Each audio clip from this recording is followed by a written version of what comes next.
Hello बच्चों, very very good morning to all of you. तो कैसे हैं आप लोग? बहुत अच्छे।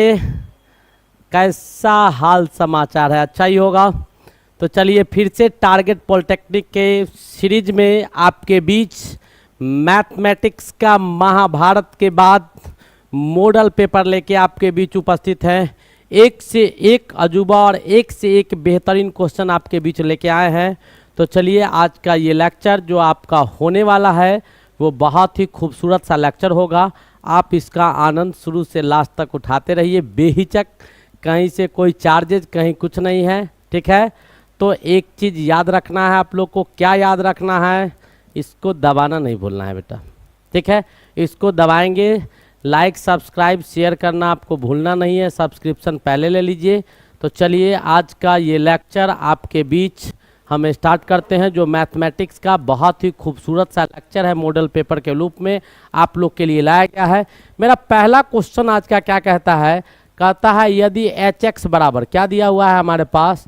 एच एक्स बराबर दिया हुआ है एक्स स्क्वायर माइनस टू, जहाँ पर एक्स का वैल्यू जो है वो बिलोंग्स करता है किससे? रियल नंबर से, ठीक है। तो पूछ रहा है कि निम्नलिखित में कौन सा कथन असत्य है। एक बार आपको क्या डाला गया तो सब आपको चेक करना होगा, एक एक करके चेक करना होगा। चलिए चेक करते हैं। पहला ऑप्शन हमारे पास है, क्या दिया हुआ कि एच जीरो डालेंगे, तो एच जीरो डालिएगा। तो एच जीरो बराबर क्या हो जाएगा? जीरो का स्क्वायर माइनस टू बराबर क्या आ जाएगा? माइनस टू आ गया। दूसरा ऑप्शन हमारे पास क्या है? एच ए स्क्वायर डालना है, तो एच ए स्क्वायर बराबर क्या हो जाएगा? ए स्क्वायर माइनस टू हो जाएगा। तीसरा ऑप्शन हमारे पास क्या है? एच टू डालना है, तो एच टू बराबर क्या? टू का स्क्वायर माइनस टू बराबर कितना हो जाएगा? टू। और चौथा ऑप्शन हमारे पास क्या था? एच टेन डालना था। तो जैसे ही आप एच टेन डालेंगे वैसे ही आपका क्या आ जाएगा? टेन का स्क्वायर माइनस टू बराबर कितना? 98। आपको दिखाई दे रहा होगा कि कौन सा ऑप्शन गलत है। तो A is the wrong option. यहाँ माइनस टू आ रहा है, माइनस टू टू के बराबर नहीं होता है। बाद में के तीनों का तीनों क्या था? सही ऑप्शन था। ये भी आपको एक बहुत सिंपल आसान है, लेकिन ऐसे भी क्वेश्चन आपको पूछ देते हैं कंफ्यूज करने के लिए, ठीक है। नेक्स्ट क्वेश्चन की ओर मूव करते हैं। ये आपका सेट का बहुत ही बेहतरीन क्वेश्चन दिखाई दे रहा है। कहता है एक्स का वैल्यू क्या दिया हुआ है? तो लिख लो बेटा। एक्स बराबर आपको क्या दिया गया है? तो एक्स बराबर आपको दिया गया है 1, 2, 3, 4 ये दिया हुआ है। और y का वैल्यू जो आपका दिया गया है वो क्या है? तो 1, 6, 7, 8 दिया हुआ है। और x इंटरसेक्शन y निकालना है। तो दोनों में जो कॉमन होगा, तो दोनों में कॉमन क्या हो जाएगा? तो इसमें भी 1 है, इसमें भी 1 है, तो 1 कॉमन हो जाएगा। और कुछ कॉमन है, 2 इसमें है, उसमें नहीं है, 3, 4 नहीं है। तो कौन सा ऑप्शन होगा? A is the correct option. ये भी आपके बहुत ही छोटे यूनियन और इंटरसेक्शन का क्वेश्चन था। आगे बढ़े। हमारा अगला क्वेश्चन क्या कहता है? बहुत आसान क्वेश्चन है, एकदम प्रॉपर्टी का यूज है। कहता है कि a प्लस बी आगुने सी बराबर, इसको तो जानते ही हैं, ए सी या प्लस बी सी हो जाएगा। तो हमने बहुत सारा नियम पढ़ा था, ठीक है। तो ये आपका कॉम्यूटेटिव लॉ होता है, जिसको हम लोग वितरण नियम कहते हैं। ये भी बहुत आसान क्वेश्चन था, बिल्कुल आसान क्वेश्चन है।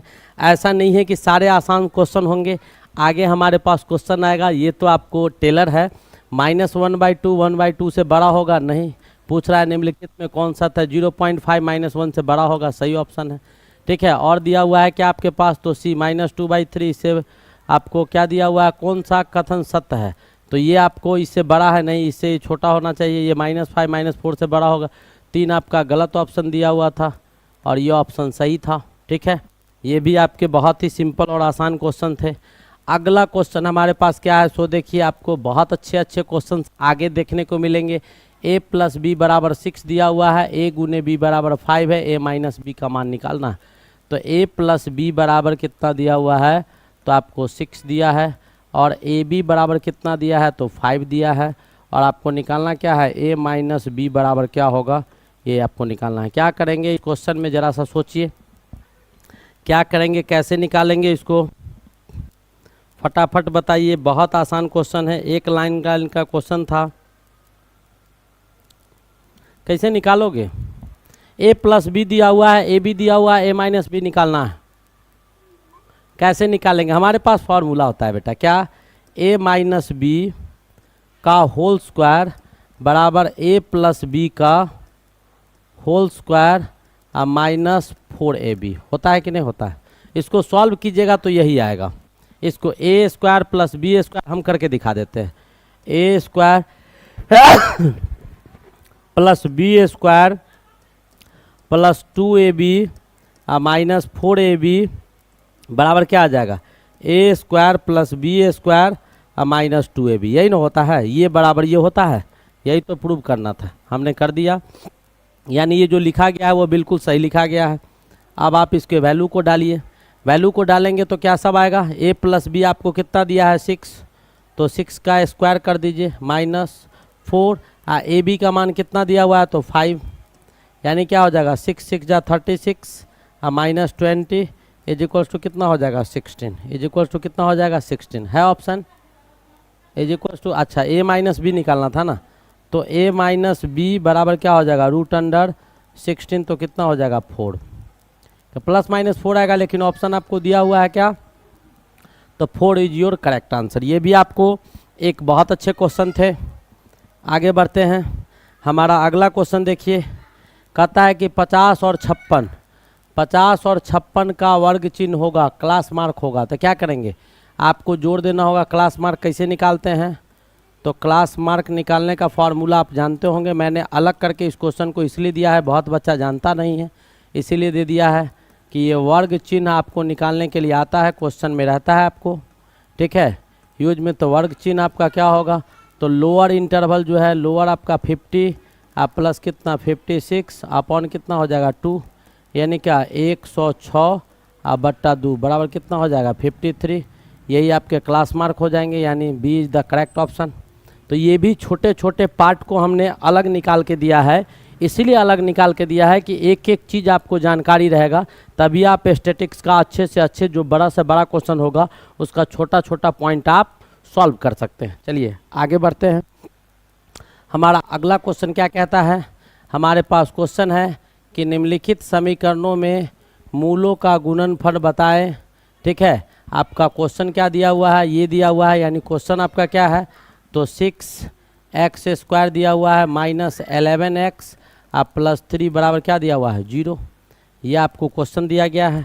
अब आपको इसमें निकालना क्या सब है उस पर फोकस कीजिए। 6x square minus 11x plus 3 बराबर 0 दिया गया है। आपको निम्नलिखित समीकरणों में मूलों का गुणनफल, तो पहले मूल निकाल लेते हैं, आप फिर उसका मल्टीप्लिकेशन निकाल देंगे। तो इसको सॉल्व कीजिएगा तो क्या आएगा? 6x square minus 9x minus 2x plus 3 is equals to 0। यहाँ से 3x को कॉमन लीजिए तो क्या आ जाएगा? 2x माइनस 3 आ जाएगा, माइनस 1 को कॉमन लीजिए 2x माइनस 3 आ जाएगा इज इक्वल्स टू 0। यहाँ से दो वैल्यू आपके आएंगे, एक 3x माइनस 1 और दूसरा आपका 2x minus 3 is equals to 0। यहाँ से आपका दो वैल्यू आएगा क्या? तो एक 3x minus 1 is equals to 0, तो यहाँ से x बराबर क्या आ जाएगा? 1/3 और एक वैल्यू आपके आ जाएंगे क्या? तो 2x माइनस 3 बराबर 0, यानी x बराबर क्या हो जाएगा? 3/2। अब आपको क्या निकालना है? दोनों का प्रोडक्ट। तो दोनों का प्रोडक्ट क्या हो जाएगा? 1/3 इंटू 3/2। 3 से 3 कट गया, कितना आ गया? 1/2। यही दोनों तो निकालना था। अल्फ़ा बीटा दो वैल्यू आ गया। ये आपको मान लो कि ये आपको अल्फ़ा है और ये मान लो बीटा है, तो अल्फ़ा गुने बीटा ही पूछ रहा था कि क्या होगा, तो मैंने वैल्यू डाल के निकाल दिया तो 1/2 आ गया। ये भी आपके अच्छे क्वेश्चंस थे, ठीक है, सिंपल एंड बेस्ट में बहुत अच्छा क्वेश्चन था। आगे बढ़ते हैं। हमारा अगला क्वेश्चन क्या है सो देखिएगा। हमारे पास क्वेश्चन है ax square plus bx plus c बराबर 0, ठीक है, जहाँ a b c बिलोंग्स कर रहा है रियल नंबर से, a 0 के बराबर नहीं। क्वेश्चन क्या था? ax square plus bx plus c बराबर 0 दिया हुआ है, जहाँ पर a b और c तीनों बिलोंग्स कर रहा है वास्तविक संख्या से और a का मान 0 के बराबर नहीं दिया हुआ, ठीक है। तो आपसे पूछा जा रहा है कि मूलों का योग क्या होगा, तो इसका अल्फ़ा बीटा निकाल लीजिए दोनों और दोनों को जोड़ दीजिए। इसमें पहले वाले क्वेश्चन में मल्टीप्लिकेशन पूछा था, इसमें योग पूछ रहा है, तो यहाँ से जब निकालिएगा तो अल्फ़ा प्लस बीटा डायरेक्ट निकाल दीजिए। अल्फ़ा प्लस बीटा क्या होगा? माइनस बी बाय ए हो जाएगा, माइनस बी बाय ए हो जाएगा। है ऑप्शन, बिल्कुल है, माइनस बी बाय ए होता है डायरेक्ट। ठीक है, डायरेक्ट फार्मूला से क्वेश्चन था। हमारा अगला क्वेश्चन क्या है सो देखिए, आपका दिया हुआ है क्वेश्चन, क्या दिया हुआ है, ये दिया हुआ है a x square minus b x minus c बराबर 0 दिया हुआ है। ठीक है, अब आपको x का वैल्यू निकालना है, तो यहाँ से a आपका क्या दिया हुआ है, तो आपका a आपका जो a आएगा a x square minus b x और प्लस सी है, तो आपका a ही दिया हुआ है, और b जो आपका है वो आपको माइनस बी दिया हुआ है, और c यहाँ पर माइनस सी दिया हुआ है। क्योंकि जो फार्मूला हम पढ़ते हैं वो क्या पढ़ते हैं, a x plus b x square plus b x plus c बराबर 0, तब हमारे पास क्या फार्मूला आता है, तो x बराबर आता है minus b plus minus root under b square minus 4ac और अपॉन 2a आ जाता है। ये आपका ये फार्मूला आता है जो हम जानते हैं, इसका ये फार्मूला होता है। क्वाड्रेटिक में आपका द्विघात समीकरण में इसका ये फार्मूला होता है, और हमारे पास कुछ वैल्यू चेंज कर रहा है, तो चेंज करेगा तो इसके लिए पूछ रहा है कि x का मान क्या होगा, इसके मूल क्या होंगे, तो x बराबर क्या हो जाएगा, माइनस बी हो जाएगा। तो b के जगह पर ये था तो माइनस बी हो गया, उसके बाद प्लस माइनस डाल दीजिए और रूट अंडर डालिए, तो बी स्क्वायर यानी क्या, माइनस बी का स्क्वायर की जगह तो बी स्क्वायर आ जाएगा, माइनस 4ac, तो 4 ए या सी माइनस है तो माइनस माइनस क्या हो जाएगा, प्लस 4ac अपॉन 2a, तो 2a रह जाएगा। यहाँ से दो वैल्यू आपके पास माइनस माइनस प्लस, एक वैल्यू आ जाएगा b plus root under b square plus 4ac upon 2a, एक ये आ जाएगा, दूसरा आपका इधर तो b प्लस में आएगा minus B square plus 4ac, अब बट्टा में क्या आ जाएगा, 2a आ जाएगा, बट्टा में 2a। अब इन दोनों वैल्यू को कॉमन देखिए कि कहाँ किस में पाया गया है, तो b प्लस बी स्क्वायर इतना b माइनस, यानी a is the correct option. आया समझ में हमने क्या किया, उम्मीद है आपको समझ में आ गया होगा, बहुत ही सिंपल। बस ये फार्मूला हम जानते थे, यहाँ ऐसे दिया हुआ था, b के जगह पर माइनस बी था, c के जगह पर माइनस सी था, हमने इसी वैल्यू को इसमें डाल दिया और ऐसे करके निकाल दिया और इक्वेशन को वहाँ से दिखा दिया कौन सा आएगा। आगे बढ़े, नेक्स्ट क्वेश्चन हमारा क्या है, कहता है, क्या कहता है क्वेश्चन, किसी वितरण की संक्षिप्त बारंबारता सारणी निम्नलिखित है। ठीक है, इसमें पूछ रहा है कि वर्ग अंतराल 20-30 के लिए संचयी बारंबारता कितना है, तो 20-30 के लिए कितना होगा, संचयी बारंबारता पूछ रहा है, कम्यूटेटिव फ्रीक्वेंसी 20-30 के लिए संचयी बारंबारता कितना होगा, तो मेरे ख्याल से 4 6 10 7 17 संचयी बारंबारता क्या होता है, आप टेबल बना सकते हैं। ऐसे आपको अगर ज़्यादा दिक्कत है तो मैं आपको टेबल बना देता हूँ, ये आपका क्लास मार्क या क्लास इंटरवल ले लेते हैं, वर्ग अंतराल ध्यान से देखिएगा, आप ऐसे भी समझ सकते हैं, वैसे तो हमने एक लाइन में दिखा ही दिया। ये आपका फ्रीक्वेंसी ले लीजिए, ये आपका कम्यूटेटिव फ्रीक्वेंसी ले लीजिए। तो पहला आपका जो वैल्यू दिया गया है वो कितना कितना है, तो पहला आप 0 से 10 है, तो इसका फ्रीक्वेंसी कितना दिया हुआ है 4, तो इसका भी कितना हो जाएगा 4। दूसरा आपका दिया हुआ है कितना, तो 10 से 20 दिया हुआ है, तो 10 से 20 इसका कितना दिया हुआ है, तो 6, इसका कितना हो जाएगा 4 और 6 दोनों मिलके कितना हो जाएगा 10 आपका। फिर 20 से 30 ले लेंगे, तो 20 से 30 का कितना दिया हुआ है 7, तो 10 और 7 कितना हो जाएगा 17। और चौथा आपका कितना दिया हुआ है 30 से 40 दिया हुआ है, तो 30 से 40 वाला का कितना हो जाएगा 2 जोड़ देंगे, तो 17 2 19। आपको पूछा कौन जा रहा था, तो 20 से 30 वाला का कम्यूटेटिव फ्रीक्वेंसी, ये आपका कम्यूटेटिव फ्रीक्वेंसी है, और इसी को संचयी बारंबारता बोला जाता है। संचयी बारंबारता इसी को कहा जाता है, यही आपका कम्यूटेटिव फ्रीक्वेंसी संचयी बारंबारता। 20 से 30 वाला का, 10 से 20 वाला का पूछता तो 10 आता, 0 से 10 वाला का 4 आता, 30 से 40 वाला का 19 आता। तो कौन सा ऑप्शन सही होगा, सी इज द करेक्ट ऑप्शन। सी आपका क्या होगा, बेहतरीन और सही ऑप्शन होंगे। समझ में आ रहा है।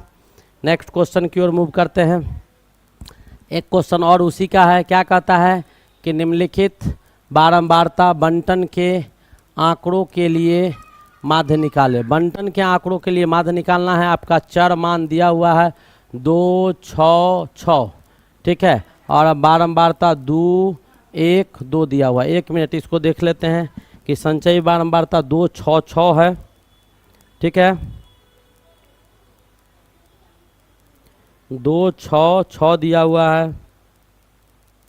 हाँ 6, 6 ही दिया गया है क्वेश्चन में, तो 2, 6, 6 ही दिए गए हैं।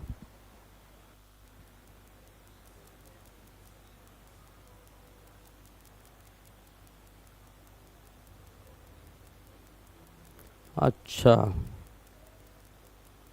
2, 4, 6 है, क्वेश्चन में गलती है।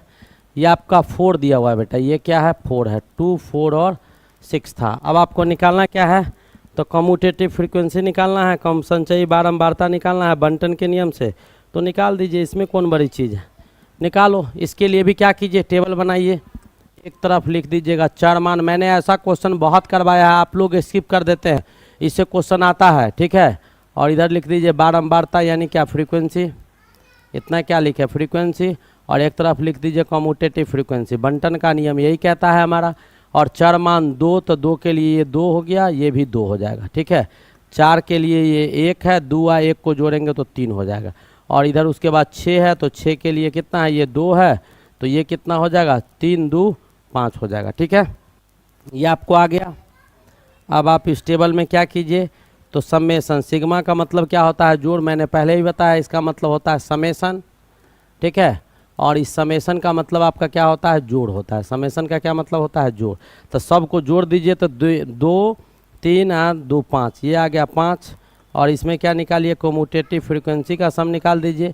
तो 5, 5 कितना हो गया, 10 हो गया, ठीक है।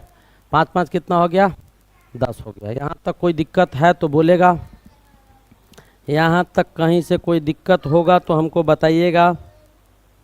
अच्छा अच्छा, ओ हो, कम्यूटेटिव फ्रीक्वेंसी F गुने X था, गलती कर दिए, 1 सेकेंड।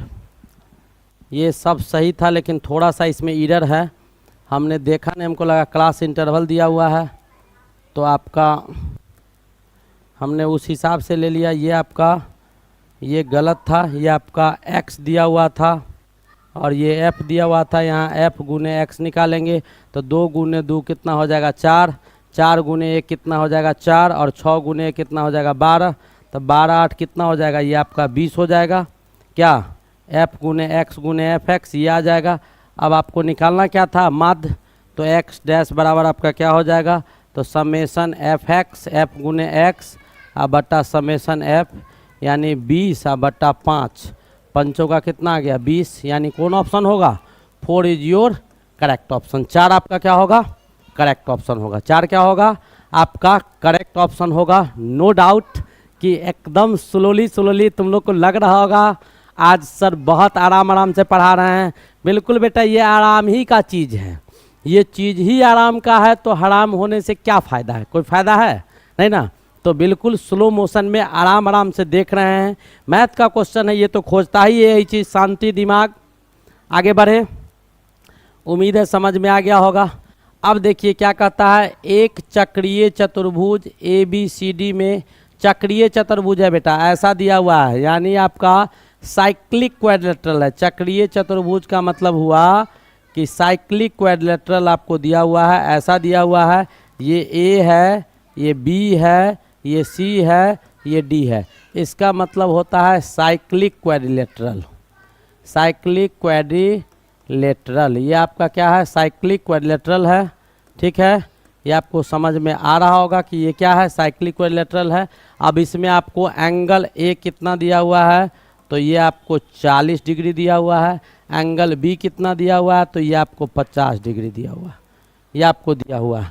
अब आपसे पूछ क्या रहा है, पूछ रहा है क्या, कोनों का मान बताइए, सक्रिय चतुर्भुज, तो इसके कोण का मान। तो इसमें क्या होगा साइक्लिक में कि एंगल A आमने सामने का भुजा 180 होता है, angle A plus angle C बराबर 180 डिग्री। तो यहाँ से एंगल C बराबर क्या हो जाएगा, 180 degree minus angle B 40 degree, तो एंगल C आपका कितना आ जाएगा, 140 डिग्री। वैसे ही आपका एंगल B प्लस D आमने सामने का भुजा 180 होता है साइक्लिक में, तो angle B plus angle D बराबर कितना हो जाएगा, 180 डिग्री।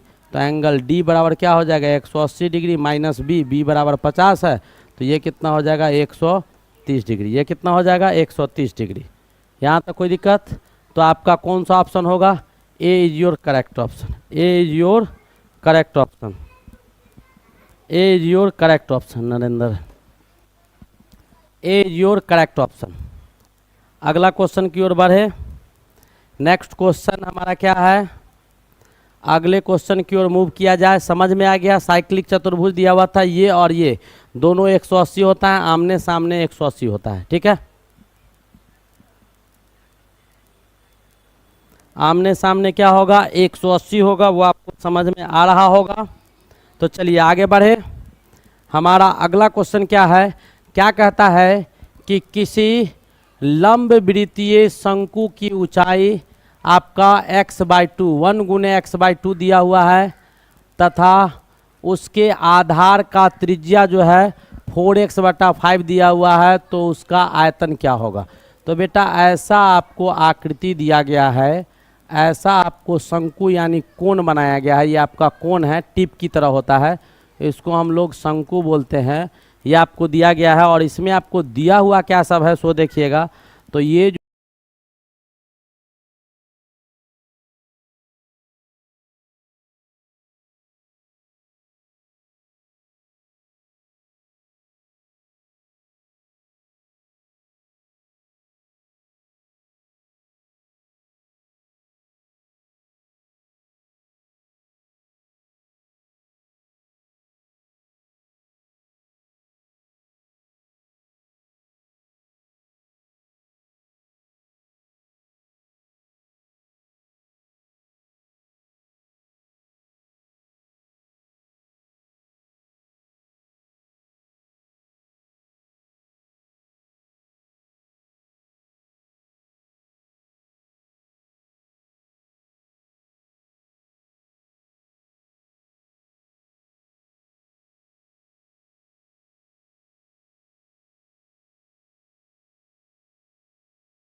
तो चलिए अगला क्वेश्चन हमारा क्या है?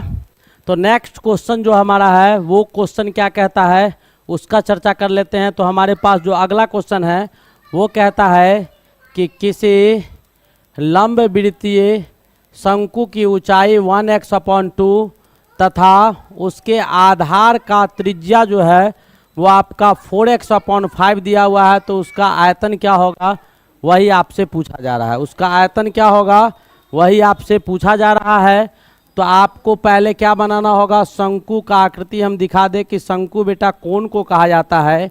ये आपके कोण है, ये आपको क्या दिया गया है? तो शंकु दिया गया है। ये क्या दिया गया है? शंकु। और इसमें आपका इसी शंकु में जो है ये आपका क्या है? तो ये आपका रेडियस है और ये आपका हाइट है, आपके पास दिया हुआ है। आर आपका कितना दिया है? तो आर का मान आपका दिया है 4x/5 दिया हुआ है और h का मान क्या दिया है? x/2। ये 1x/2 यानी x/2 दिया हुआ है। ठीक है, ये आपका दो वैल्यू आपको पता है। तो आपसे पूछा जा रहा है कि इसका वॉल्यूम क्या होगा, आयतन क्या होगा। तो वॉल्यूम शंकु का क्या होता है? 1/3 pi r square h. Putting the value getting the result. 1/3 pi को पाई रहने दो, आर स्क्वायर यानी क्या 4x/5 का होल स्क्वायर इंटू एच के जगह पर क्या x/2। अब इसको सॉल्व कर दीजिए तो 1/3 आ गया पाई, इसको सॉल्व कीजिएगा तो 16x² और इंटू क्या हो जाएगा x/2। इसको काट दीजिए, 8 टाइम्स में कट गया, आपके पास आया क्या? तो 8πx³ अपॉन कितना आ गया? 75/75। 8πx³ तो कौन सा ऑप्शन होगा? तो C is the correct option. 8/75 5x³ आ गया। 8/75 5x³ आ गया। समझ में आ गया? तो चलिए नेक्स्ट क्वेश्चन की ओर मूव किया जाए।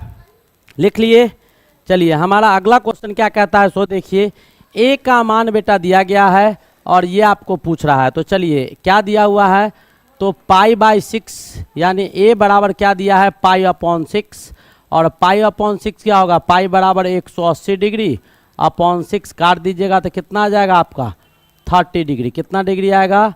तो ये आपको 30 डिग्री आ गया। ठीक है, अब आपसे पूछा क्या जा रहा है? पूछा जा रहा है 2tan a माइनस बटा 1 माइनस tan स्क्वायर a का वैल्यू पूछ रहा है, तो निकाल दीजिए।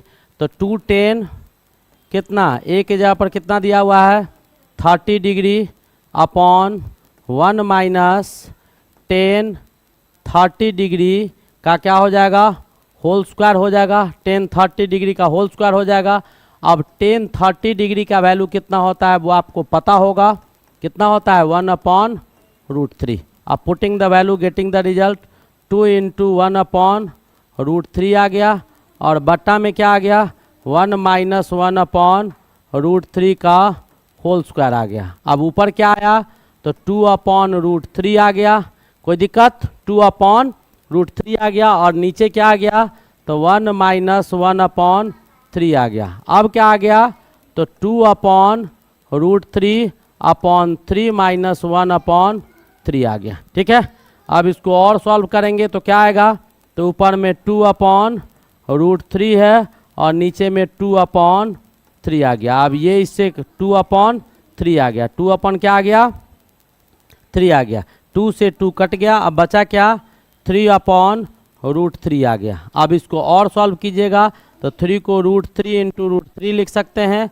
और अपॉन में √3 ये इससे कट गया, आया क्या √3 और ये कितना डिग्री का मान होता है तो tan 60 डिग्री का मान होता है। कितना डिग्री का tan 60 डिग्री का। कौन सा ऑप्शन होगा तो B is the correct option, B is the correct option. आया समझ में, tan 60 डिग्री का वैल्यू होगा। कितना डिग्री का होगा tan 60 डिग्री का वैल्यू होगा। आगे बढ़े, बढ़ा जाए आगे, क्या किया जाए आगे बढ़ा जाए या फिर छोड़ दिया जाए? नहीं नहीं नहीं, छोड़ना नहीं है। चलिए आगे बढ़ते हैं।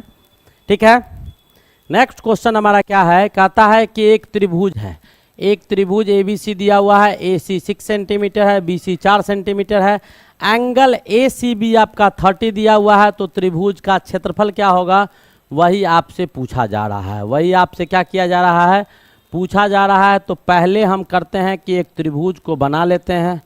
चलिए बना लिए, ये आपका त्रिभुज है। ठीक है, इसमें आपका A मान लेते हैं, B मान लेते हैं और C मान लेते हैं। ठीक है, ये दिया हुआ है। अब आपको AC कितना है तो 6 सेंटीमीटर है, मैंने मान लिया। BC कितना है तो 4 सेंटीमीटर है, इसको भी मान लिए। अब इसके बाद आपको पूछा जा रहा है कि ACB जो है ये आपका कितना दिया हुआ है 30 डिग्री दिया हुआ है। ठीक है, अब इसी त्रिभुज का आपको क्षेत्रफल निकालना है। फटाफट क्वेश्चन को हम डायग्राम के रूप में चेंज कर दिए हैं। अब आप लोग इसका क्षेत्रफल निकाल के दिखाइएगा कि इसका क्षेत्रफल क्या होगा। फटाफट इसका क्षेत्रफल निकालो।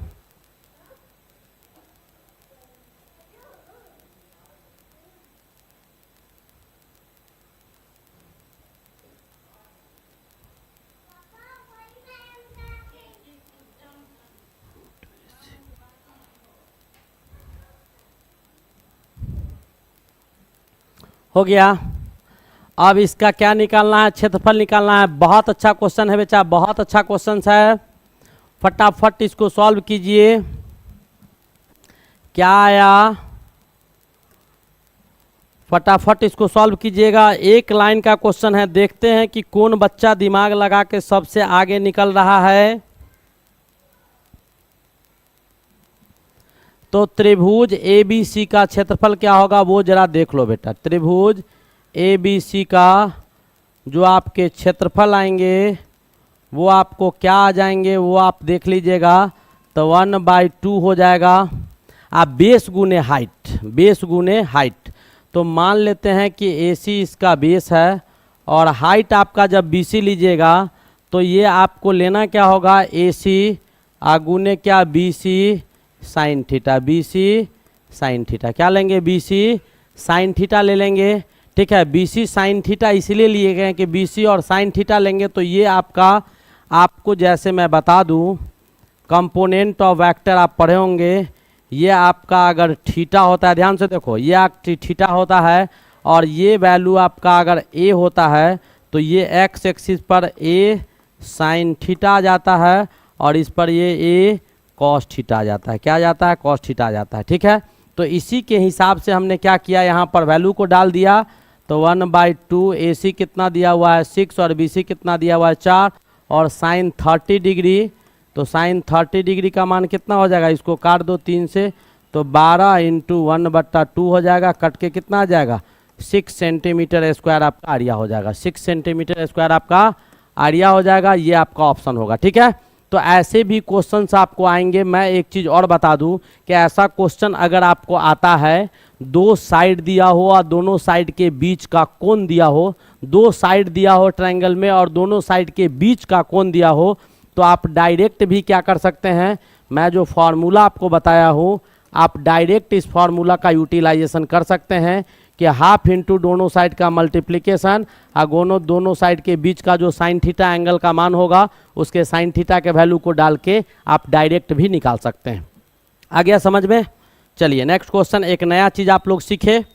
अब क्या कहता है कि यदि एक समानांतर चतुर्भुज की सभी भुजाएं एक वृत्त को स्पर्श करे, ठीक है, तो वह समानांतर चतुर्भुज कैसा होगा? कैसा होगा? चक्रीय चतुर्भुज होगा, साइक्लिक क्वाड्रिलेटरल हो जाएगा। ऐसे आपका एगो वृत्त दिया हुआ, अभी बेटा इससे पहले एक क्वेश्चन करवाए थे। अब कह रहा है कि एक समानांतर चतुर्भुज है, तो समानांतर चतुर्भुज है यानी आमने सामने का साइड पैरेलल भी है और बराबर भी है। ठीक है, यानी ये आपके पैरेलल भी है, ये इसके बराबर भी है, ये आपको इसके पैरेलल भी है, ये इसके बराबर भी है, तो समानांतर चतुर्भुज है तो रहेगा ही, और ये इसके बराबर है तो ये इसके बराबर भी होगा। लेकिन जब ये सर्किल के यानी वृत्त के सभी भुजा को टच करने लगेगा, तो जैसे ही ये वृत्त के सभी भुजा को टच करेगा समानांतर चतुर्भुज, तो वो आपको किस में चेंज कर जाएगा? आयत में, यानी रेक्टेंगल में चेंज कर जाएगा। किस में चेंज कर जाएगा? रेक्टेंगल में बदल जाएगा। किस में बदल जाएगा? रेक्टेंगल में बदल जाएगा। आया समझ में? अरे समझ में आया कि नहीं आया? किस में चेंज कर जाएगा? रेक्टेंगल में चेंज कर जाएगा। ऐसा क्यों कर जाएगा वो भी मैं आपको कहानी समझा दूं तो आपको समझ में आएगा। क्योंकि ये और ये ओरिजिनल डायग्राम ये हो जाएगा, क्योंकि आमने सामने का जो भुजा होता है वो आपको 180 डिग्री होता है। अब सामने वाला साइड सब आपको बराबरे हो जाएगा। जब बराबर हो जाएगा इट मीन्स क्या, जो आपका ये लंबा ये लंबा है तो ये इसके बराबर है, तो इक्वल कॉर्ड होगा। तो दोनों कॉर्ड इक्वल है तो लेंथ यहाँ से दूरी भी इक्वल होगी, तो एंगल भी बराबर हो जाएगा। और दोनों एंगल बराबर हो जाएगा, इसका मतलब ये भी 90 और ये भी क्या होना चाहिए? 90 होना चाहिए। ठीक है, आया समझ में? आया समझ में? हमने क्या बोला कि ये कॉर्ड भी सामने वाला ये बराबर है, ये भी बराबर होगा, तो कॉर्ड बराबर हो जाएगा तो लेंथ से दूरी क्या होगा? सेंटर से दोनों का बराबर आ जाएगा। नहीं, बिल्कुल वही कंडीशन इधर भी लग जाएगा। तो आमने सामने का भुजा का समस्या होता है, इसका मतलब आमने सामने का भुजा भी बराबर हो जाएगा। तो ये तो ऑलरेडी इसके बराबर था, ये आपको ऑलरेडी इसके बराबर दिया हुआ था, और 90-90 हो गया। तो किस में चेंज कर गया? रेक्टेंगल में चेंज कर गया। किस में चेंज कर गया? रेक्टेंगल यानी आयत में चेंज कर गया। नेक्स्ट क्वेश्चन देखते हैं। हमारा अगला क्वेश्चन क्या कहता है कि ABC एक त्रिभुज है जिसमें D भुजा BC का मध्य बिंदु तक रेखाखंड AD का मध्य बिंदु त्रिभुज BED एवं त्रिभुज ABC के क्षेत्रफल का अनुपात क्या होगा? पहले बनाओ यार, बहुत कुछ ऐसा हो गया। कहता है कि एक आपका त्रिभुज दिया हुआ है। क्या आपका दिया हुआ है? त्रिभुज दिया हुआ है। त्रिभुज क्या दिया हुआ है? तो ABC दिया हुआ है। तो मान लीजिए ये A है, ये B है और C है। मान लिए त्रिभुज। अब कहता है कि BC पर कोई D भुजा है, यानी BC पर आपका D है, जहाँ तक D की बात है तो ये इसके बराबर है। ठीक है, का मध्य बिंदु तक रेखाखंड इसको मिला दिया गया है। किसको मिला दिया गया है? D को मिला दिया गया है। का मध्य बिंदु है त्रिभुज BE और D एवं BED। अब BED इसमें कहाँ है भाई? अच्छा हाँ, BD दिया हुआ है और E का कहानी कहाँ से आ गया भाई? BED एवं ABC का क्षेत्रफल का अनुपात क्या होगा? एक सेकंड रुक जाओ, इसमें भी BED का कहानी हमको समझ में नहीं आ रहा है। BED, एक सेकंड क्वेश्चन देखने दीजिए, हम पहले क्वेश्चन को आपको वेरीफाई कर ले। कितना नंबर क्वेश्चन था? 107। हमारे पास 107 नंबर क्वेश्चंस क्या कह रहे हैं? तो 107 नंबर क्वेश्चंस AED अब कहता है कि बी ई डी और ये का क्षेत्रफल का अनुपात बताना है। तो ये आपका बी ई डी आपको दिया गया है। अच्छा,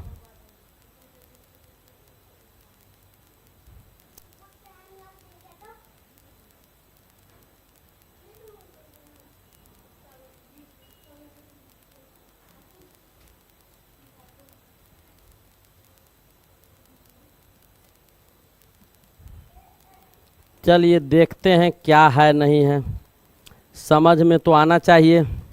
हाँ, अब बी ई डी का जो कहानी था वो क्या था, तो आपको क्वेश्चन में डायग्राम दिया हुआ था कि यहाँ पर कोई पॉइंट आपका ई है जो आपको इसको भी दो बराबर भागों में बांट रहा है। ठीक है, ये आपको दिया हुआ है। अब आपको दो का आरिया निकालना है। दो का क्या निकालना है?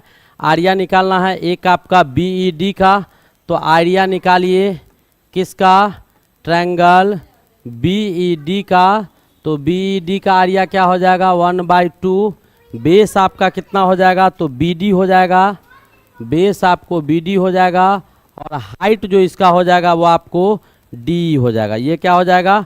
डी हो जाएगा, क्योंकि आपका त्रिभुज जो दिया हुआ था। हाँ ठीक है, हाइट आपका क्या हो जाएगा? डी हो जाएगा, डी ई हो जाएगा। ठीक है, इसका कहानी हो गया।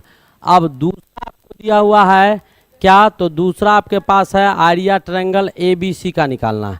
तो आरिया निकालिए किसका? त्रिभुज ए बी सी का जो क्षेत्रफल होगा वो क्या हो जाएगा? तो 1/2 हो जाएगा।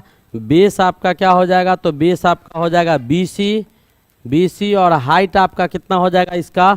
तो ए डी हो जाएगा। हाइट आपका ए डी हो जाएगा। ठीक है, अब आपको निकालना क्या है? बी ई डी और ए बी सी के क्षेत्रफल का अनुपात। तो दोनों का हम निकाल दिए, और दोनों का क्या निकालेंगे? तो दोनों का जैसे ही हम दोनों का आरिया का रेशियो निकालेंगे तो हमारे पास क्या आएगा?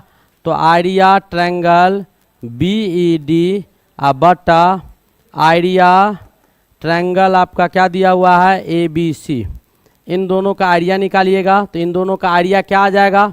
जैसे ही इन दोनों का आरिया निकालिएगा तो बी ई डी का क्या हो जाएगा? तो 1/2 हो जाएगा। इंटू आपका बी डी है और इंटू आपका डी है। ये आपको दिया हुआ है।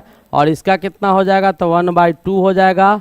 इसका आपका बी सी है। तो बी सी जो है बी डी का दुगुना है। बी सी का आधा क्या है? बी डी है। बी सी का आधा क्या है? बी डी है।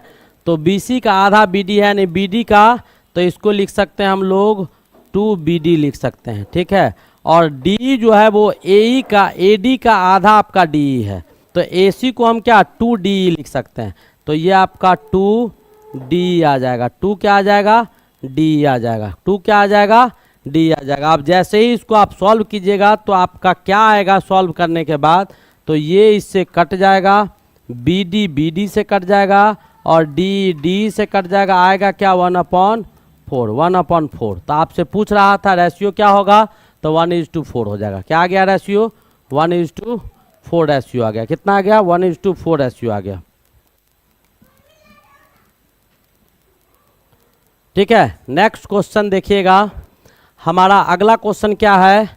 तो हमारा अगला क्वेश्चन कहता है कि एक संख्या 2 अंकों की बनी हुई है। एक संख्या 2 अंक की मदद से बनाया गया है। कहता है यदि इकाई स्थान का अंक 4 हो और दहाई स्थान का अंक x हो तो वह संख्या होगी।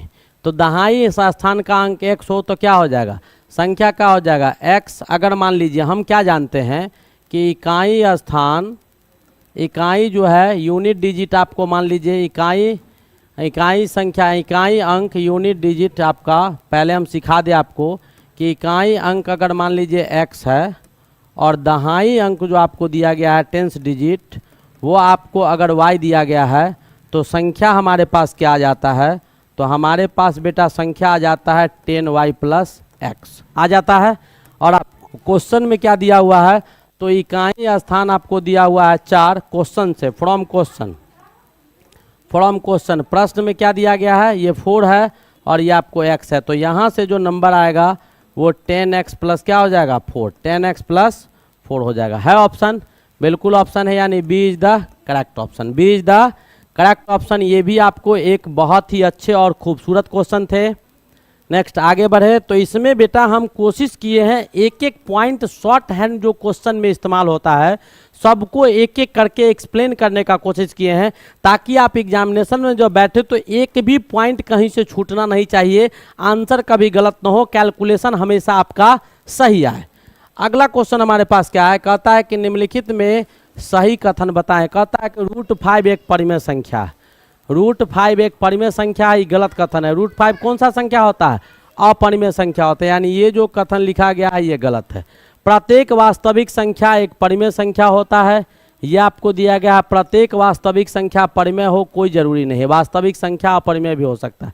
प्रत्येक परिमेय संख्या एक वास्तविक संख्या होता है। हाँ, प्रत्येक परिमेय संख्या एक वास्तविक संख्या होगा, ये बिल्कुल।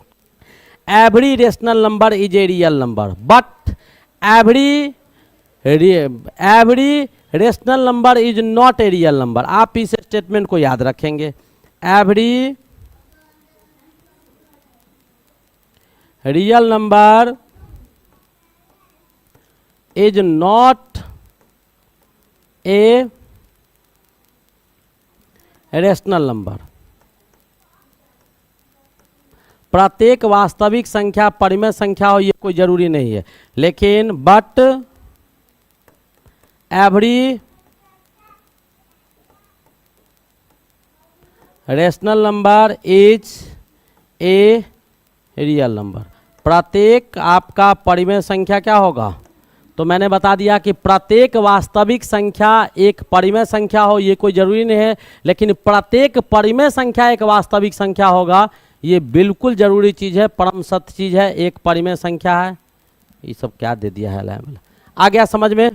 तो ये भी आपको समझ में आ गया होगा कि क्या है। नेक्स्ट क्वेश्चन की ओर मूव करते हैं। हमारा अगला क्वेश्चन क्या है? अगला क्वेश्चन हमारा कहता है, क्या कह रहा है कि किसी त्रिभुज में माध्यिकाओं के मिलान को क्या कहा जाता है? तो कुछ नहीं कहा जाता है। आपका जब त्रिभुज होगा, इससे पहले भी हमने महाभारत का लेक्चर नंबर 7 में बताया था कि जब तीन क्या करते हैं कि तीन माध्यिका को, तीन मेडियन को, ये आपका त्रिभुज दिया हुआ है ABC, जहाँ पर मिलता है उसको सेंट्रॉइड कहा जाता है, यही पूछ रहा था, ठीक है। और ये आपको क्या दिए हैं? तो मेडियन दिया गया है। क्या दिया गया है? मेडियन दिया गया है। मेडियन यानी ये आपका माध्यिका है, ये आपका क्या है? माध्यिका है। तीन गो माध्यिका है, ये भी और ये भी, ये तीनों का तीनों क्या है? आपका माध्यिका है, ठीक है। तो तीनों मेडियन जहाँ मिलता है, जिस पॉइंट पर उसको C से रिप्रेजेंट करते हैं, और ये आपका क्या कहलाता है? सेंट्रॉइड कहलाता है। वही पूछ रहा था कि किसी त्रिभुज में माध्यिकाओं के मिलान को क्या कहा जाता है? तो परिकेंद्र कहा जाता है। इसी सेंट्रॉइड को क्या कहा जाता है? परिकेंद्र कहा जाता है। क्या कहा जाता है? परिकेंद्र हम लोग बोलते हैं। तो कौन सा ऑप्शन सही हो जाएगा? तो B is the correct option. ये भी आपका छोटा सा क्वेश्चन जो थ्योरी का क्वेश्चन था। आगे बढ़ते हैं। हमारा अगला क्वेश्चन क्या कहता है? हमारा अगला क्वेश्चन कहता है कि यदि किसी समानांतर चतुर्भुज की सभी भुजाएं बराबर हो तथा एक कोण समकोण हो, सभी भुजाएं बराबर हो और एक कोण क्या हो? समकोण हो। समानांतर चतुर्भुज दिया हुआ है जिसका सब भुजा बराबर दिया हुआ है और एक कोण समकोण हो, तो उस क्षेत्र को, उस क्या बोलते हैं, उस मतलब उस त्रिभुज को क्या कहा जाएगा? यानी उस समानांतर चतुर्भुज को क्या कहा जाएगा? तो कुछ नहीं, क्या कहता है कि सभी भुजा बराबर है, ठीक है। ध्यान से देखिएगा, यानी आपका A B C और D, ये आपका हम एक चतुर्भुज बना लिए, दिखाई दे रहा है।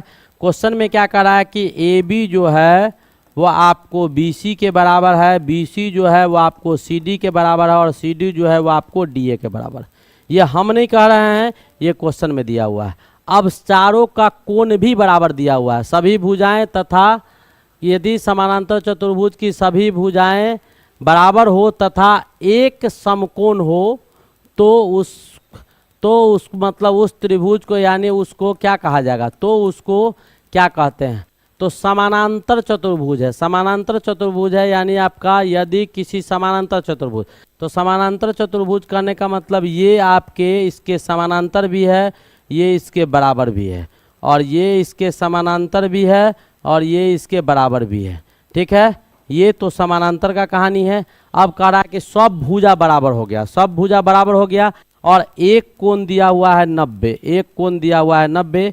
और जब ये आपके 90 हो जाएंगे तो पैरेलल लाइन है तो ये भी एलाइड एंगल से क्या हो जाएगा, ये भी 90 हो जाएगा। ये दोनों पैरेलल है तो एलाइड एंगल से ये भी क्या हो जाएगा, 90 डिग्री हो जाएगा। ये भी पैरेलल है तो एलाइड एंगल से ये भी कितना हो जाएगा, 90 डिग्री हो जाएगा। तो चारों साइड बराबर हो गया और प्रत्येक कोण 90 डिग्री हो गए। यानी इससे ये angle A, angle B, angle C और एंगल डी चारों बराबर हो गए और चारों कितना डिग्री है, 90 डिग्री है। इसका मतलब आपका ए बी सी डी क्या हो गया, तो ए बी सी डी आपके एक स्क्वायर हो गए। एक स्क्वायर यानी एक आपका वर्ग हो गया। ए बी सी डी क्या हो गया, आपका एक वर्ग हो गया। आपको समझ में आ गया होगा। हमने slow and STD simple base से आपको समझा दिया। अगले क्वेश्चन की ओर मूव किया जाए। समझ में आ रहा होगा, एक एक क्वेश्चन आपको थ्योरी का बहुत ही जबरदस्त और इंटरेस्टिंग क्वेश्चन लिया गया है। ठीक है, हमारा अगला क्वेश्चन क्या कहता है, यदि किसी त्रिभुज में दो कोण 50 और 60 के हो तो वह किस प्रकार का त्रिभुज होगा। तो बेटा दो गो ऐसे करके आप त्रिभुज पहले बना लीजिए।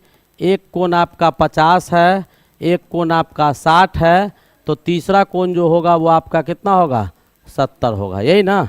60, 50, 110 और 70, 180। तो ये आपका कौन सा कोण होगा, तो ये आपका कोण जो होगा वो समकोण होगा। नहीं, समकोण नहीं होगा। समकोण तब होता जब एक कोण 90 डिग्री का होता। ठीक है, समबाहु त्रिभुज होगा, सभी भुजा बराबर होंगे, नहीं, सभी भुजा बराबर तब होते जब इसका प्रत्येक कोण 60 डिग्री का होता। अब कहता है समद्विबाहु होगा, नहीं, समद्विबाहु तब होता जब इसके दो कोण बराबर होते। दो कोण क्या होता, बराबर होता। आपको नहीं समझ में आएगा तो ट्राइगो को देख लीजिएगा, मैंने वहाँ समझाया है। विषम बाहु त्रिभुज यानी सभी भुजा अलग अलग होंगे, बिल्कुल सही चीज़ है। आमने सामने का एंगल बड़ा हो तो ये इसके सामने वाला साइड, जैसे आप इसको ऐसे भी समझ सकते हैं, मैं आपको समझा दूँ, आप जानते भी होंगे कि इसके सामने 50 है तो इसको मान लो ए बी सी। इसका मतलब ये 50 है तो इसके सामने का साइड आपका ए सी होगा। ये 60 है तो 60 के सामने का साइड ए बी होगा। तो छोटा कोण तो सामने का साइड छोटा होगा, क्योंकि राइट एंगल ट्रायंगल में जो 90 डिग्री का कोण होता है उसी के सामने हाइपोटेन्यूस होता है। तो बड़े वाले कोण के सामने वाला भुजा भी बड़ा होता है, छोटे वाले कोण के सामने वाला भुजा जो होगा वो छोटा होता है। और ऐसे ही 70 है तो 70 के सामने आपका क्या, उल्टा लिख दिए, 70 के सामने आपका क्या, हाँ बिल्कुल सही था, ये आपका क्या था, ए बी था और इससे बड़ा क्या हो जाएगा, बी सी हो जाएगा। ये किससे लिखे, तो एंगल से लिखे। तो आपको ये सारे विषम बाहु हो जाएंगे, सारे का साइड अलग अलग है। ठीक है, नेक्स्ट क्वेश्चन की ओर बढ़ते हैं। हमारा अगला क्वेश्चन क्या कहता है, तो हमारा नेक्स्ट क्वेश्चन आपके बीच जो उपस्थित है वो क्या कह रहा है, तो अगले क्वेश्चन को देखिएगा। क्या कहता है कि दो संख्याओं का अनुपात 3:5 है।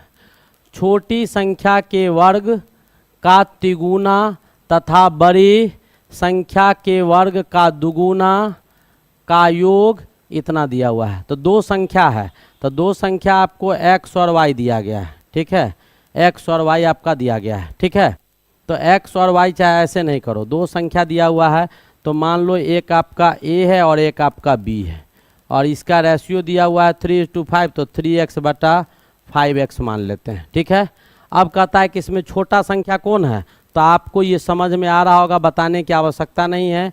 ये आपको कैसा संख्या है, तो छोटा संख्या है, दिखाई दे रहा होगा। और ये आपका कौन सा संख्या है, तो बड़ा संख्या है, ये भी आपको समझ में आ रहा होगा। अब क्वेश्चन में क्या कह रहा है वो आप ध्यान से देखिएगा। क्वेश्चन में क्या कह रहा है, तो क्वेश्चन में आपको कहा जा रहा है कि छोटा संख्या के क्या कहता है, छोटी संख्या के वर्ग का तिगुना। तो छोटा संख्या का स्क्वायर क्या हो जाएगा, 3x का स्क्वायर का 3 गुना और बड़ा संख्या के वर्ग का दुगुना, यानी बड़ा संख्या छोटा संख्या के वर्ग का, छोटा संख्या के वर्ग का 3 गुना और बड़ा संख्या के वर्ग का दुगुना। बड़ा संख्या हमारा क्या है, का योग है उसका, तो जोड़। तो बड़ा संख्या आपका दिया हुआ है 5x का वर्ग का दुगुना जो होगा वो आपको कितना 3773 के बराबर होता है, यही आपको दिया हुआ है। तो ये क्या हो जाएगा 9x² प्लस 9 9 × 3 यानी क्या 27x² ये आ जाएगा। हाँ ये आ जाएगा 25 इंटू 10 यानी 25 इंटू 2 क्या 50x² ये आ जाएगा। और दिया कितना है 3773 दिया हुआ है। अब दोनों को जोड़ दीजिएगा तो कितना आ जाएगा 77x² इज इक्वल्स टू 3773 दिया हुआ है। ठीक है, तो यहाँ से आपका x बराबर जो आ जाएगा वो क्या आ जाएगा, तो x बराबर आपका आ जाएगा √3773/77। ठीक है, अब इसको क्या करो सॉल्व करो, काटो। तो काटेंगे तो किससे काटेंगे, काटिए इसको, कैसे काटिएगा 11 से कटेगा, 11 3 जा 33, 11 से कट जाएगा, 11 7 जा और 11 3 जा 33, 11 4 जा 44 और 11 3 जा 33, 7 से काटो तो 7 4 जा 28 और 7 4 जा 28, 7 9 जा 63 यानी क्या आ गया 49 आ गया। तो चलिए अगला क्वेश्चन हमारा क्या है, नेक्स्ट क्वेश्चन जो हमारे पास है वो बहुत ही खूबसूरत सा क्वेश्चन है। हमारा अगला क्वेश्चन है कि 400 लीटर दूध तथा पानी, कितना 400 लीटर दूध तथा पानी के मिश्रण में 10% पानी है, यानी क्या 400 लीटर पानी में 400 लीटर जो आपका जल है, हाँ 400 लीटर दूध ना, 400 लीटर दूध में पानी की जो मात्रा है, पानी की मात्रा कितनी है, तो 400 लीटर दूध में जो पानी की मात्रा है वो आपको पानी का मात्रा बेटा कितना दिया गया है, तो 400 लीटर दूध में पानी का मात्रा 10% यानी 10/100 गुने 400 कितना लीटर हो जाएगा, अब इसको आप देख सकते हैं, यानी 40 लीटर आपको क्या है 40 लीटर, यानी 400 लीटर दूध पानी का मिश्रण है, उसमें 10% पानी है, तो सीधी सी बात है 400 का 10% क्या होगा 40 लीटर, तो 40 लीटर पानी उपस्थित है। अब कहता है कि उसमें यदि मिश्रण में, उसी मिश्रण में क्या किया गया है 80 लीटर दूध डाल दिया जाए, यानी अब तो नया मिश्रण जो हो जाएगा दूध प्लस पानी का नया मिश्रण की मात्रा क्या हो जाएगा, नया मिश्रण की मात्रा क्या हो जाएगा, तो पहले था 400, अब क्या हो गया 80 लीटर दूध मिला दिया गया तो 480 लीटर हो जाएगा। अब पूछ रहा है कि ये 480 लीटर में पानी कितना % होगा, तो ठीक है, तो नए मिश्रण में पानी की प्रतिशत क्या होगा, नए मिश्रण में पानी का प्रतिशत कितना होगा वही आपसे पूछा जा रहा है, प्रतिशत कितना होगा वो आपसे पूछा जा रहा है। तो पानी आपको कितना है, तो 40 लीटर कितना में, तो 480 में, अब तो दूध को बढ़ा दिया गया है, पानी तो नहीं बढ़ाया गया, तो इतना % होगा। आप इसको कैंसिल कीजिए, क्या 100 लीटर गया, 40 कट गया, 4 से काटिए 12 चौक 48, फिर काटिए इसको कितना से, तो 4 तिया 12, 25 चौका 100 यानी क्या 25/3 आ जाएगा, 8:1:3 यानी 8 1/3%, 8 1/3% यानी कितना हो जाएगा 8 1/3% आपको पानी हो जाएगा। समझ में आ गया, बहुत ही आसान क्वेश्चन था। नेक्स्ट क्वेश्चन की ओर मूव करते हैं। हमारा अगला क्वेश्चन है, कहता है एक नाव धारा के साथ, तो नाव का धारा के साथ गति जो होगा वो निकाल लेते हैं। नाव के धारा के साथ क्या गति होगा, तो डिस्टेंस कितना दिया हुआ है 2 किलोमीटर, तो डिस्टेंस बटा टाइम, टाइम कितना है, तो 7 दूनी 14 1 15, 15/2 मिनट दिया हुआ है, इसको सेकेंड में चेंज कर लीजिए, तो 15 चौका 60 हो जाएगा। आप ये 2 दूनी 4, 4 दूनी 8 है, ऊपर गया तो कितना 16 किलोमीटर पर आवर आ जाएगा, 16 किलोमीटर पर आवर आ गया। ठीक है, अब नाव का धारा के विपरीत दिशा में गति, विपरीत दिशा में गति जो होगा, नाव का धारा का विपरीत दिशा में जो गति होगा वो आपको क्या हो जाएगा, तो विपरीत दिशा में कितना, तो आधा किलोमीटर चलता है, आधा किलोमीटर चला, और टाइम कितना लगा उसको, तो एक आपका छतरी का 18 2 20/3 मिनट, मिनट को घंटा में चेंज करो तो 1/60 कर दो, अब 20 तिया 60, अब ये क्या हो गया 9 ऊपर गया 2 नीचे आया, यानी 4.5 kilometre per hour, 4.5 kilometre per hour आ गया। कोई दिक्कत? ये आ गया। अब आपको पूछ रहा था धारा का गति, तो क्या होगा धारा का गति भाई?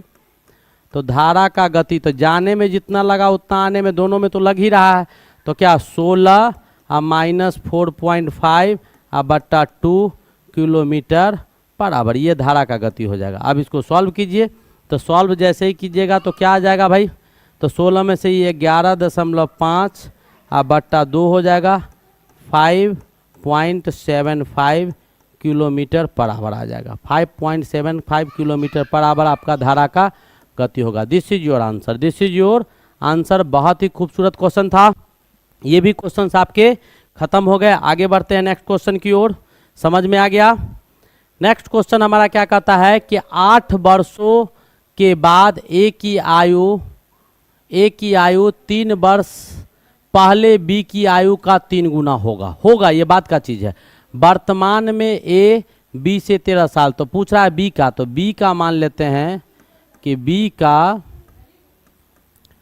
वर्तमान आयु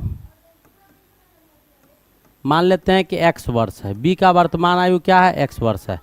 तो ए का वर्तमान आयु कितना है? तो 13 साल बड़ा है, तो x प्लस 13 हो जाएगा। ठीक है, अकॉर्डिंग टू क्वेश्चन, प्रश्न के अनुसार क्या कहता है कि 8 वर्षों बाद, ए का 8 वर्ष बाद क्या हो जाएगा? तो x प्लस 13 में 8 जुड़ जाएगा, 8 जुड़ जाएगा।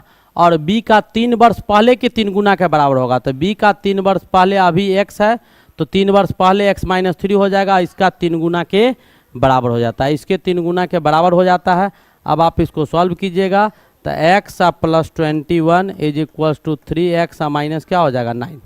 अब इसको आप सॉल्व कीजिएगा, तो x को उधर ले जाएगा, 9 को इधर लाएगा, तो 21 प्लस 9 इज इक्वल्स टू आपका क्या हो जाएगा? 3x माइनस x, यानी क्या 30 is equals to 2x। Therefore x is equals to कितना हो जाएगा? 30/2, कट के कितना आ जाएगा? 15 वर्ष। कितना वर्ष हो जाएगा? 15 वर्ष हो जाएगा। कट के कितना आ जाएगा? तो 15 वर्ष हो जाएगा। कितना वर्ष हो जाएगा? तो 15 वर्ष हो जाएगा। तो बी का आयु कितना था? तो बी का आयु बेटा 15 साल है। बी का वर्तमान आयु कितना है? 15 साल। समझ में आ रहा होगा, बहुत आसान क्वेश्चन है। आगे बढ़े, नेक्स्ट क्वेश्चन हमारा क्या कहता है? आपको दिया हुआ है log 125 और log 8 बराबर x है, तो x का वैल्यू पूछ रहा है। तो x का वैल्यू कैसे निकालेंगे? देखिएगा, log 125 प्लस log 8 बराबर क्या दिया हुआ है? x दिया हुआ है। मैं आपको कुछ चीज़ समझाता हूँ कि कहीं आपको log सिंपली लिखा हुआ है, इसका मतलब log विथ बेस 10 होता है, और इसको हम लोग क्या बोलते हैं? तो कॉमन लॉग बोलते हैं। इसको क्या बोलते हैं? कॉमन लॉग कहा जाता है। ठीक है, मैंने लॉग पढ़ाया है, उसमें आप जाके देख सकते हैं, सामान्य लॉग। और कहीं पर लॉग विथ बेस ई लिखा हुआ है, इसको हम लोग ln लिखते हैं। लॉग विथ बेस ई को शॉर्ट फॉर्म में ln लिखते हैं, और इसको नेचुरल लॉग कहा जाता है, प्राकृतिक लॉग कहा जाता है। क्या कहा जाता है? नेचुरल लॉग कहा जाता है। ये आपको प्राकृतिक लॉग होते हैं। ठीक है, और कुछ फार्मूला है आपको पता होना चाहिए। log a इंटू बी जो होता है, log a या प्लस log b हो जाता है, log a plus log b हो जाता है। ठीक है, अब इसको इसी का log a प्लस b बराबर क्या? log a इंटू बी, तो log 125 गुने 8 बराबर क्या हो जाएगा? x हो जाएगा। अब यहाँ से निकालिएगा तो log कितना हो जाएगा? 1000 हो जाएगा इधर, और इधर x हो जाएगा। अब यहाँ से सॉल्व कीजिएगा तो 1000 को log 10 पे पावर 3 लिख सकते हैं, बेस आपका 10 हो जाएगा। अभी समझाएं हैं कॉमन लॉग, ये x है। अब एक प्रॉपर्टी होता है log a to the power b है, तो b log a हो जाता है, b log a हो जाता है। इस प्रॉपर्टी का इस्तेमाल कीजिए, 3 बाहर निकल जाएगा, log 10/10 आएगा, और ये x के बराबर होगा। और कहीं log a बाई a दिया हुआ है, बेस चेंज फार्मूला से इसको log a बट्टा log a हम लिख सकते हैं। ये कट के कितना आ जाएगा? 1 आ जाएगा। तो यहाँ पर ये कितना आ जाएगा? log 10 बेस 10 1 हो जाएगा। 3 इंटू 1 बराबर x, यानी x बराबर कितना हो जाएगा? 3। This is your answer, x बराबर 3 है। Option D is your correct option, D is your correct option. आ गया? ये आपके ऑप्शंस थे, आया समझ में? नेक्स्ट क्वेश्चन की ओर मूव करते हैं। हमारा अगला क्वेश्चन क्या है? लॉग का ही क्वेश्चन है बेटा, बहुत अच्छे क्वेश्चन हैं ये भी। आप इसको देखिए, ये क्वेश्चन क्या कहता है? कहता है log a by b plus log b by a बराबर दिया हुआ है log a प्लस बी, ये आपको दिया हुआ है, ठीक है। जब इसको सॉल्व कीजिएगा तो log a प्लस बी बराबर log a गुने बी हो जाएगा। तो इसको ए बी ऐसे था, इसको गुना में ले लिए, इससे पहले भी यूज किए हैं, तो log a प्लस बी हो गया, ठीक है। अब ये इससे कट गया, बचा क्या हमारे पास, तो log 1 बराबर क्या हो जाएगा, log a प्लस बी हो जाएगा। आप दोनों को कंपेयर कर दो तो यहाँ से a प्लस बी बराबर कितना आ जाएगा 1, a प्लस बी बराबर कितना आ जाएगा 1, a प्लस बी कितना आ गया 1। ये भी क्वेश्चन क्या हो गए आपके खत्म हो गए, बहुत ही अच्छा क्वेश्चन था। नेक्स्ट क्वेश्चन की ओर मूव किया जाए। अभी तक समझ में आ रहा है, बहुत ही बेहतरीन सेट है ये, बहुत ही बेहतरीन, एक एक छोटा छोटा फार्मूला का प्रैक्टिस करवाया गया है इस सेट में। नेक्स्ट क्वेश्चन की ओर मूव करते हैं। हमारा अगला क्वेश्चन क्या कहता है, ये बहुत ही सिंपल इक्वेशन है, आपको दिया हुआ है 2x² plus 7 upon x is equals to 2x plus 1 दिया हुआ है। x का वैल्यू निकालना है बेटा, ये सब निकाल सकता है, निकाल दीजिए। 2x² plus 7 is equals to x को उधर ले जाइए, 2x प्लस 1 हो जाएगा। अब इसको सॉल्व कीजिए तो 2x² plus 7 is equals to 2x² अब प्लस x हो जाएगा। 2x² कटिए गया, बचा क्या, तो x बराबर 7 आ गया। क्या आ गया, x बराबर 7। ऐसे भी क्वेश्चंस आपको पूछे जाते हैं, तो ये भी आपको सिंपल में भी सिंपल क्वेश्चन था, बहुत ही सिंपल क्वेश्चन था, बहुत सिंपल क्वेश्चन है। अब अगला क्वेश्चन की ओर मूव करते हैं। ये भी आपका बहुत छोटा सा सिंप्लीफिकेशन है। क्या दिया हुआ है, √2 to the power n is equals to 64 दिया हुआ है। अब इसको सॉल्व कैसे कीजिएगा, तो √2 टू द पावर n बराबर, इसको लिखिएगा तो 2 के मल्टीपल में लिखो, 2 दूनी 4 दूनी 8 दूनी 16 दूनी 32 दूनी 64, यानी 2 टू द पावर 6 हो गया, ठीक है।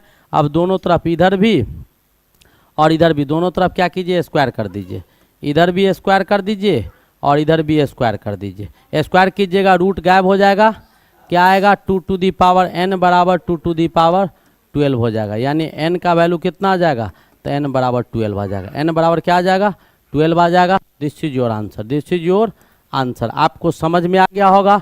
इस प्रकार आपका बहुत ही खूबसूरत सा जो सेट था, एक खूबसूरत सा सेट का लास्ट हो गया। मैंने इस मैथमेटिक्स के क्षेत्र में छोटे छोटे जो आपके प्रॉब्लम्स, यानी जितने भी चैप्टर्स में जो छोटा छोटा सिंगल स्टेप का कैलकुलेशन था, उस सारे सिंगल स्टेप के कैलकुलेशन पर छोटे छोटे प्रॉब्लम्स आपको दिखाएं, ताकि आपका कॉन्सेप्ट बेहतर रहे, कहीं से कोई भी क्वेश्चन में प्रॉब्लम नहीं होना चाहिए। तो हंसते मुस्कुराते खाते पीते खेलते कूदते पढ़ते रहिए। तब तक के लिए best of luck, thank you, wait for the next lecture.